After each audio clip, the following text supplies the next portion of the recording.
किया था और उसमें इक्वली डिवीजन लेमा को अप्लाई करके ये पता किया गया था। आज क्वेश्चन कुछ दूसरा है, उसको भी इक्वली डिवीजन लेमा से सॉल्व करेंगे, लेकिन उसका क्राइटेरिया, उसका स्टेप थोड़ा सा डिफरेंट होगा। इसको हम लोगों को चर्चा करनी पड़ेगी।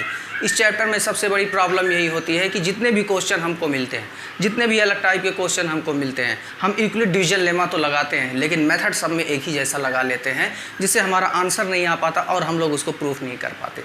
यकीनन इसमें इक्वली डिवीजन लेमा लगेगा, हर क्वेश्चन में लगेगा, लेकिन मेथड सबका अलग अलग हो सकता है, क्योंकि क्वेश्चन को हमको इजी करना होता है। आज हम लोग का क्वेश्चन कुछ दूसरा है। इसके पहले वीडियो में हमने ये कहा था कि अगर कोई नंबर है, इक्वली डिवीजन लेमा अप्लाई करके हम ये पता कर सकते हैं वो नंबर इवन है कि ऑड है, या वो किसी नंबर से डिविजिबल है या नहीं है।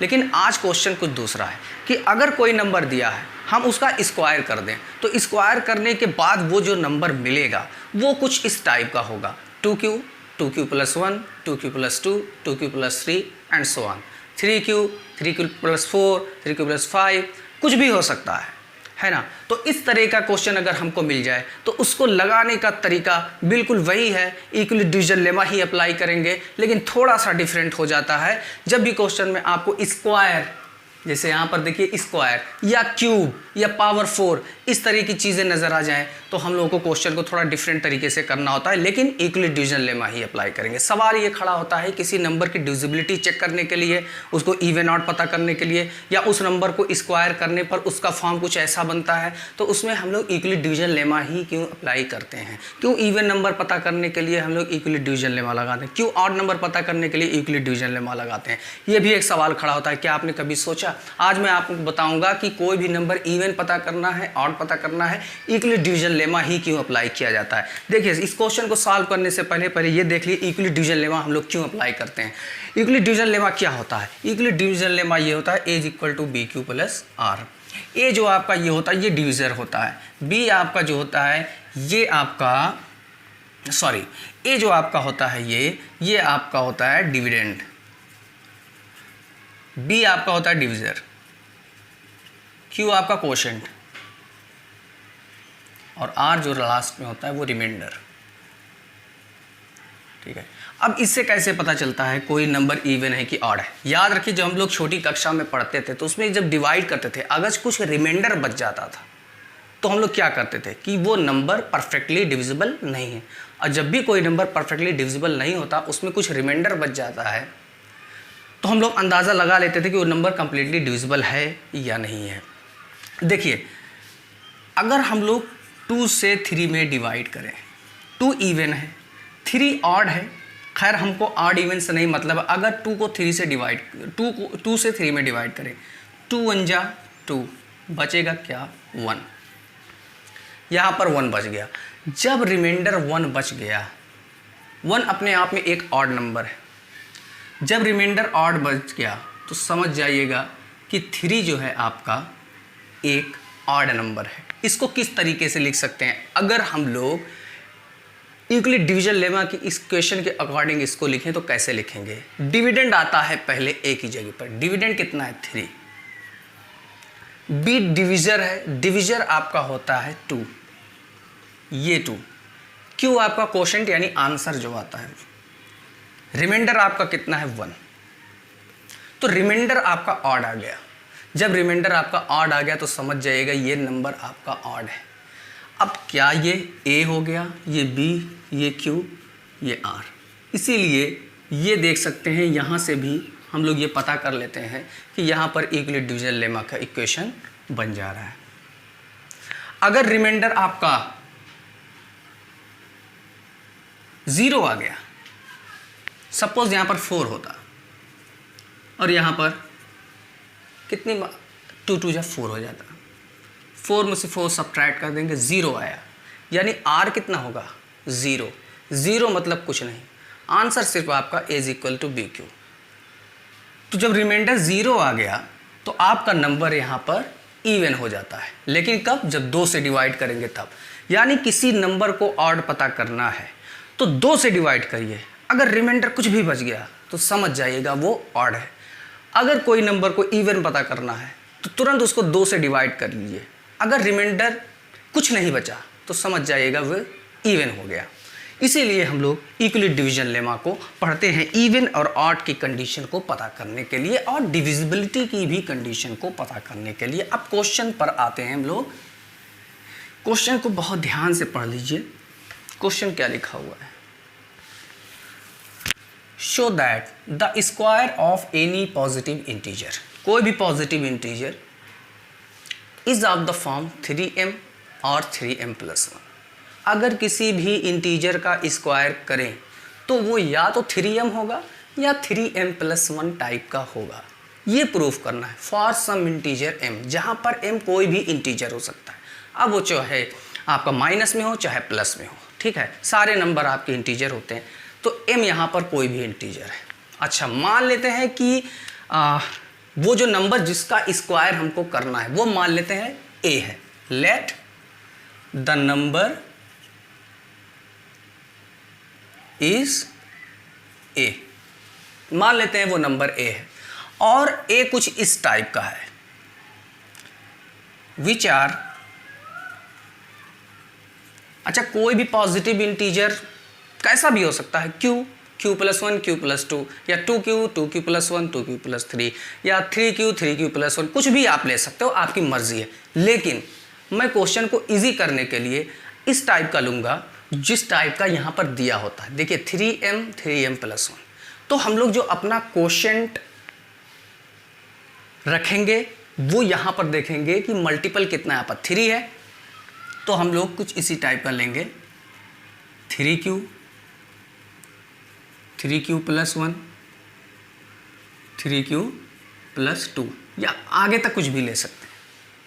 3 ही क्यों लिया? क्योंकि यहाँ पर 3 दिया है। क्वेश्चन को आसान करने के लिए आप कुछ भी ले सकते हो, लेकिन क्वेश्चन को इजी करने के लिए हम लोगों ने यहाँ पर 3q लिया।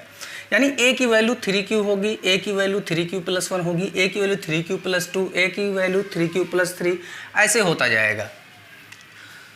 तो अब हम लोग अगर यहाँ पर सॉल्व करें तो a की वैल्यू, अच्छा जहाँ पर q क्या है, इंटीजर है, फॉर सम इंटीजर q। अच्छा a की वैल्यू अगर 3q है, लेट a = 3q। अब कह रहा है ये जो नंबर है इसका स्क्वायर करिए, a जो है 3q है, और अगर हम a का स्क्वायर करें तो प्रूफ करिए या तो वो 3m आएगा या 3m+1 आएगा। आइए चेक करते हैं क्या आता है। a का स्क्वायर कर लीजिए, यही करना था, स्क्वायर ही करना था नंबर का। अगर लेफ्ट का स्क्वायर किया तो राइट का भी स्क्वायर होगा, राइट। थोड़ा सा इसको सॉल्व कर लीजिए। a² = 9q², कुछ इस तरीके का होगा। a² ये 3 × 3 लिख सकते हैं 9 को, और ये q² हो जाएगा।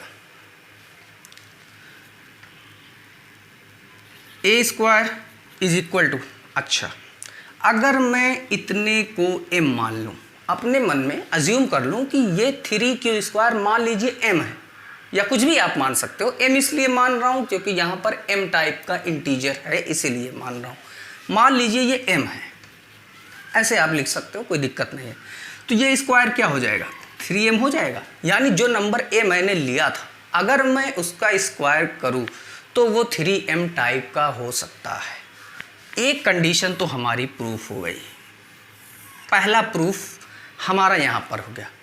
अब कह रहा है कि a का स्क्वायर अगर करें वो 3m+1 होगा या नहीं होगा। अगेन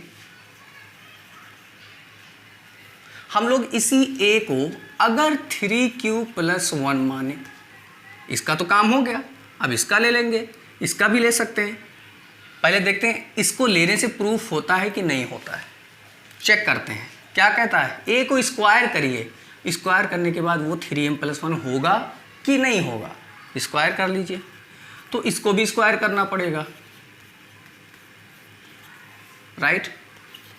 अब इधर देखिए 3q+1 का होल स्क्वायर यानी a + b का होल स्क्वायर, तो a² + b² + 2ab, ये होती आइडेंटिटी a + b के होल स्क्वायर की। तो a² यानी इसका स्क्वायर करेंगे तो 9q² हो जाएगा,